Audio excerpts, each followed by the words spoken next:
Some 7,000 Allied personnel were killed during the Anzio campaign.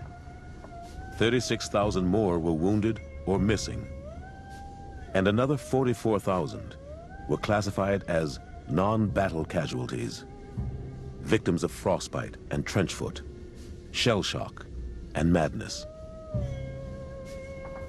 Axis Sally, the Nazi radio propagandist, began calling Anzio the largest self-supporting prisoner of war camp in the world.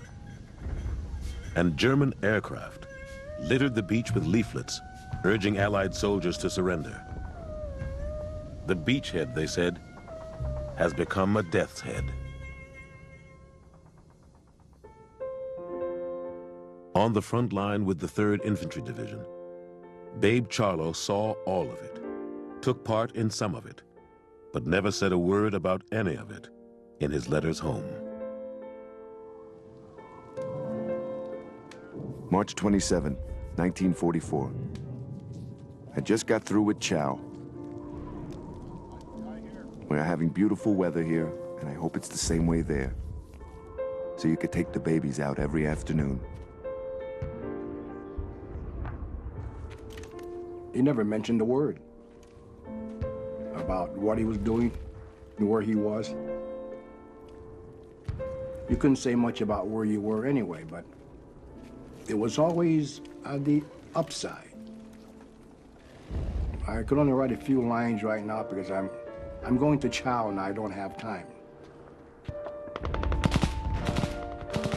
This is in the heat of the battle, and he's going to Chow line. I mean, there's no such thing as a Chow line when you're in the...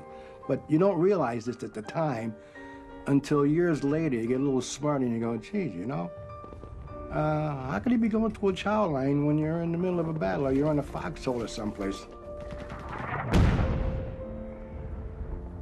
But he always had that upbeat outlook about it.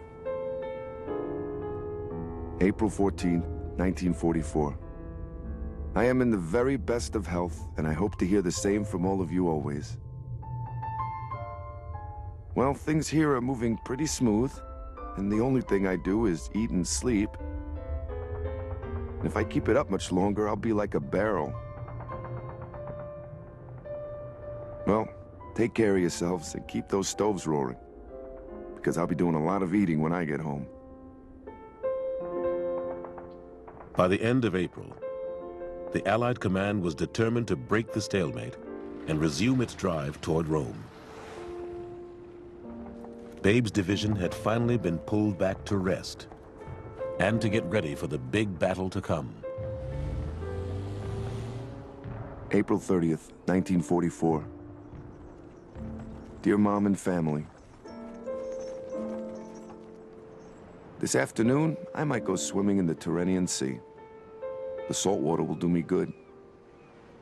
Last night, I received about 10 letters.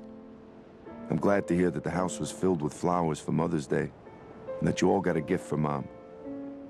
Don't worry about my money situation, because there isn't anything to spend it on here in Anzio. Well, I had my dinner, and guess what I had? Pork chops. About a dozen of them. I'm getting to be a chow hound. Love, Babe.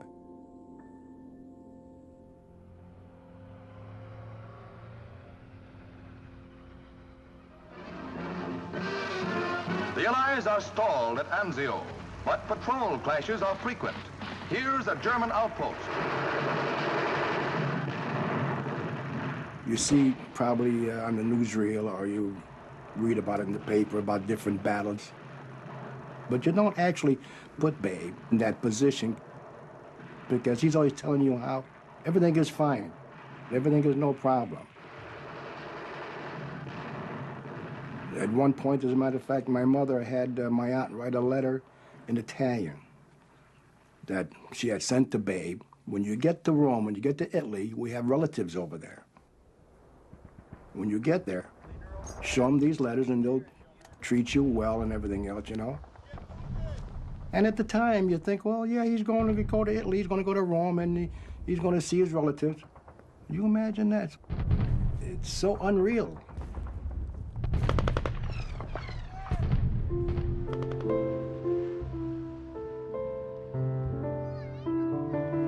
May 9th, 1944. I'm glad that you're going down to the beach with the babies. And I hope Mom goes down with you. Because it'll do all of you good. I won't be with you this year, but I'll guarantee you I'll be there next summer. That's a date. I'm all right. Nothing ever happens here. I guess it's like Waterbury. Dead. Love, Babe.